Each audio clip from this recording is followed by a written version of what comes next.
The biggest ripoff on a cruise ship is not the drink package or the Wi-Fi. It's the things they give you for free. Because those free giveaways are designed to open your wallet before you even realize you're spending. And that's only one way cruise lines are ripping off passengers. One of these tactics is actually the subject of a major fraud lawsuit.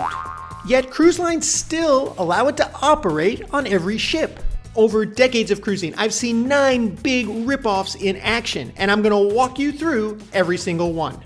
I'm Gary with Optimal Cruising, giving you the cruise insider knowledge you need to avoid mistakes, save money, and protect yourself so that you can have your best cruise ever. I've been cruising for decades, and one of the things that has always puzzled me is why they're selling art on board these cruise ships.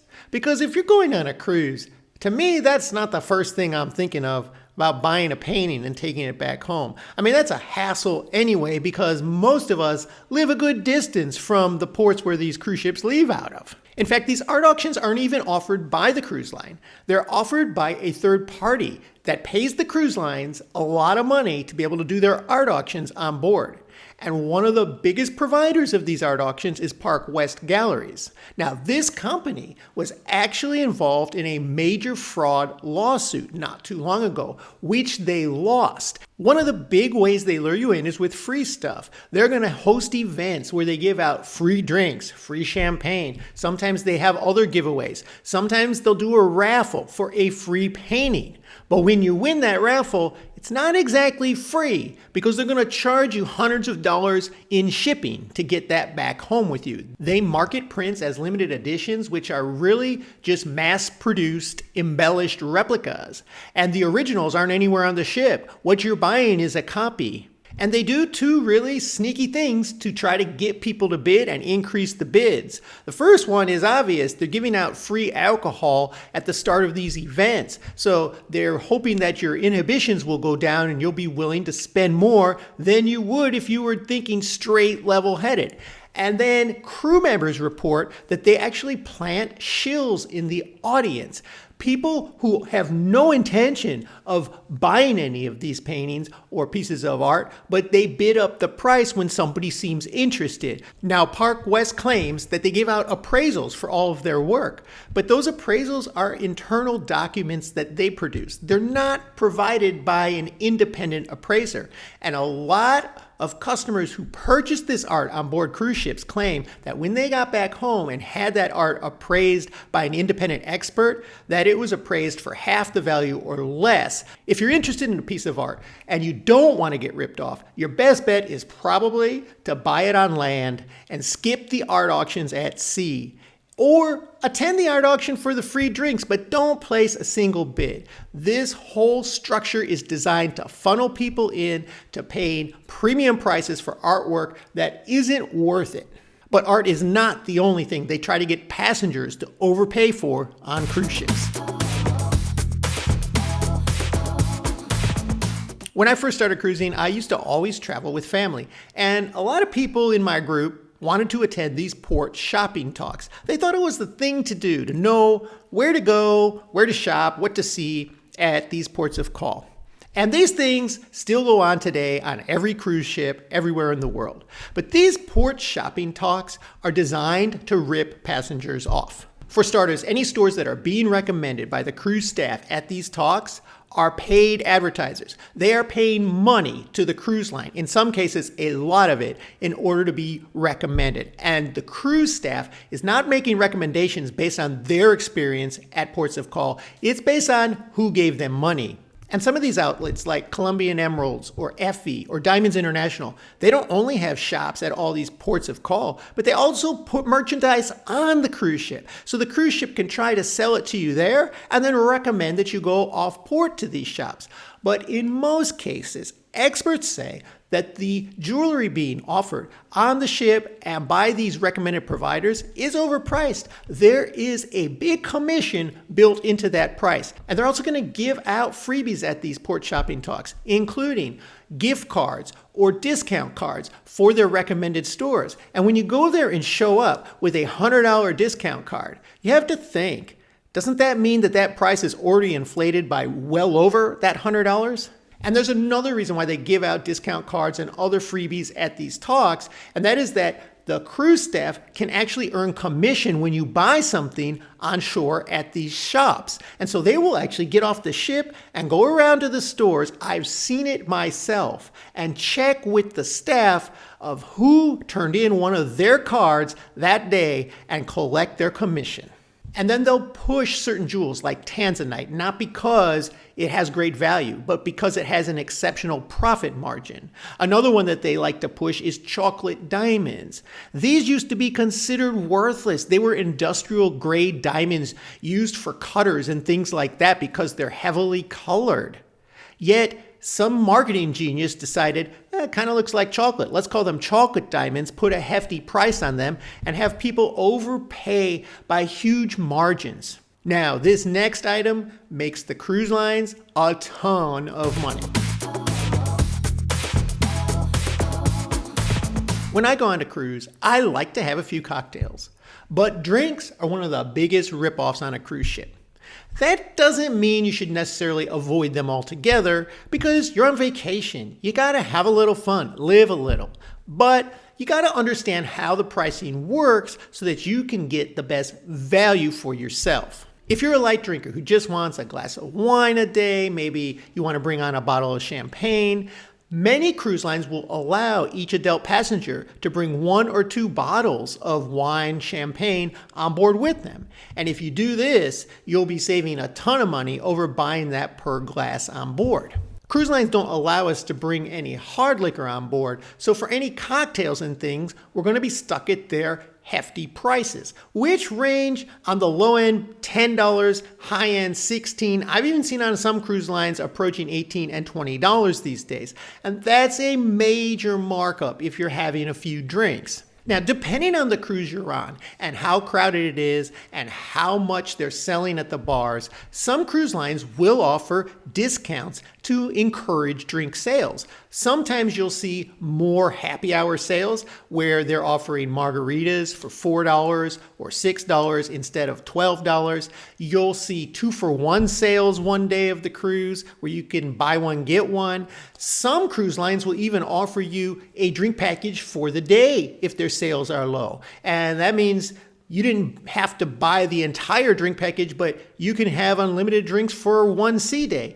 It just kind of depends, but it's worth looking out for those offers if you're not going to buy the whole package. However, for some people, it makes sense to just buy the entire drink package. It gives you peace of mind. You don't have to think about it. I don't have to calculate what I'm drinking, what I'm spending. And those packages include a lot more than just alcohol. So any sodas or any smoothies and things of that nature, you can get for free as well. And so sometimes that's worth it. I actually have an entire video on figuring out the drink package math. I'm going to link it up above. When you go on a cruise, do you just prefer to buy that drink package so that you can relax and not think about it? Let me know in the comments below. Years ago, when I would go on a cruise, I wouldn't even bother buying the Wi-Fi because it was slow, intermittent, didn't really work all the time. However, cruise lines have spent a ton of money investing in the Starlink system, and almost all cruise ships have that these days. But the cost is one of the biggest ripoffs on the cruise. You could pay more for one day of Wi-Fi on the cruise than you pay for a whole month of internet access back home. But if you can get by for a sea day or two without having internet access, your best bet is to rely on your carrier's data plan when you're at ports of call, or if you have a carrier that doesn't have an international plan, you can purchase a SIM card for very cheap that'll cover the countries you're going to. I actually have a link for a couple of those in my Amazon store in the description. Another thing cruise lines will do, which seems a bit of a ripoff to me, is they'll offer multiple tiers on their Wi-Fi program. So if you don't want to spend the top dollar amount for the streaming plan, you can buy a social media Wi-Fi plan. The problem is you might save $5, $10 a day on that plan, but it's extremely limited and slow. Even if you're scrolling through Instagram, TikTok, Facebook, and pulling up reels, they're not going to come in that well because it's video content. So it's really just for texting, emails, or reading social media posts. And people don't realize that, and they buy this package thinking they can handle TikTok or Instagram just like they do back home, and it doesn't always work that well. Is the Wi-Fi a must-have for you on a cruise? Let me know in the comments below.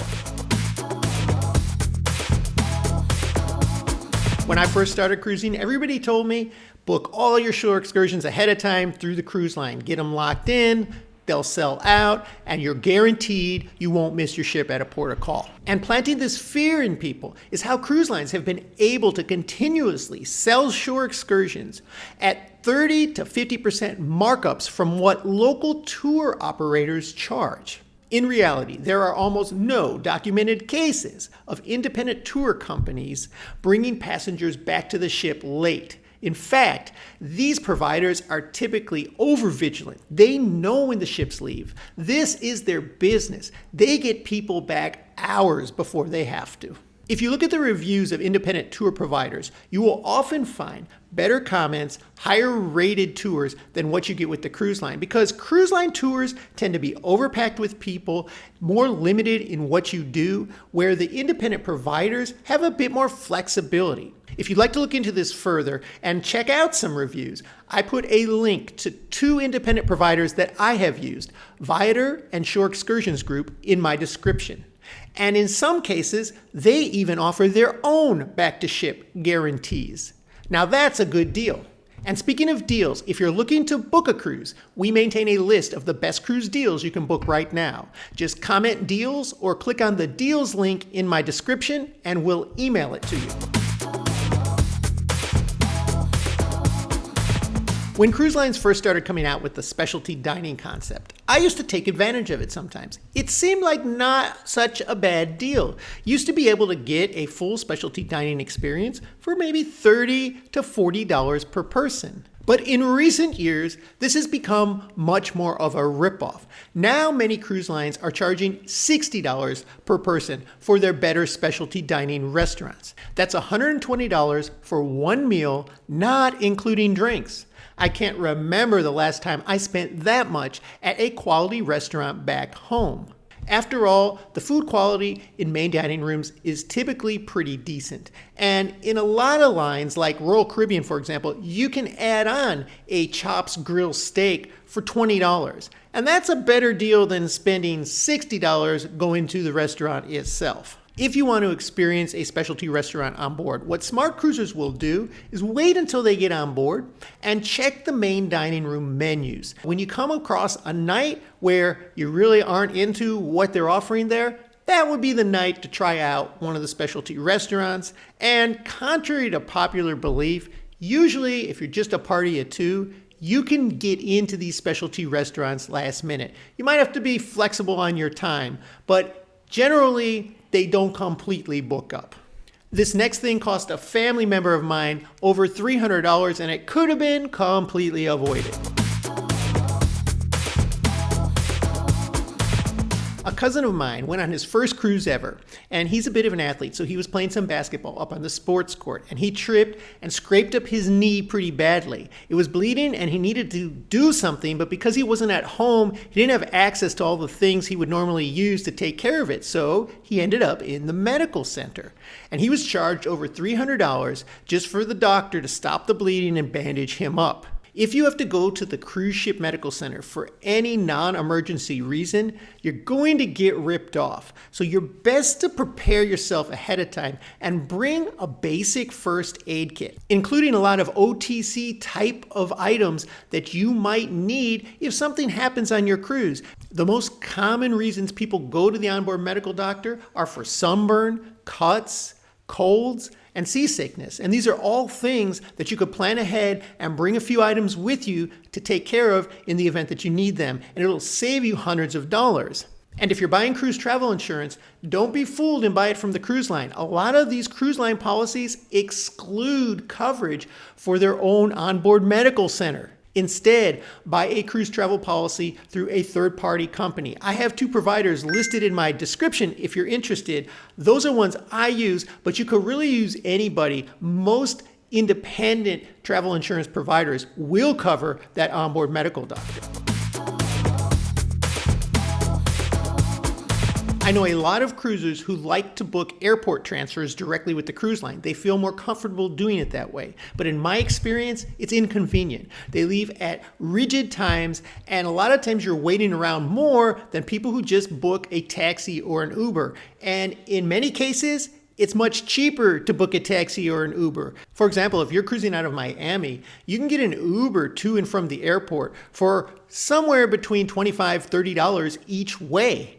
But if you book the transfer with the cruise line, they're going to charge you between $20 and $30 per person each way. And this next ripoff is one most cruisers don't really think about. But before we get to that, if you would take a minute and subscribe to our channel, hit that like button. It helps us grow and will continue to bring you cruise insider information. There is one ripoff I've noticed that makes every other ripoff worse, and that is the pile-on of gratuities. These days, most major cruise lines are charging around a 20% automatic add-on gratuity to any bar purchase, any specialty dining purchase, any spa purchase, pretty much any service-related purchase that you make on board. So when you go to the bar, if you don't have that drink package and you order a $15 cocktail, that's automatically $18. If you splurge for that specialty dining restaurant and they tell you $60, when you get the receipt to sign to charge to your onboard account, it's going to be $72 per person. Or that spa treatment, they quoted you $200. When you get that receipt, it's going to be $240 because those gratuities are not optional. They're automatically added on. And they'll even be so bold as to give you another line on that receipt to add an additional gratuity. Don't be fooled by this. Unless you are receiving a service that you believe is so good, it's worth more than the automatic 20% gratuity they're already charging you, by all means, go ahead and add on an additional gratuity on that receipt. Otherwise, just cross it off or put in a zero there. After you've seen this a few times, you'll be thinking like a smart cruiser. When they tell you specialty dinner, $60, you'll know, oh no, that's $72. So now that you know 9 big ripoffs you'll face on a cruise ship, there are a lot of passengers making some big mistakes before they even step foot on board that are costing them thousands of dollars. I'll tell you how to avoid those right here.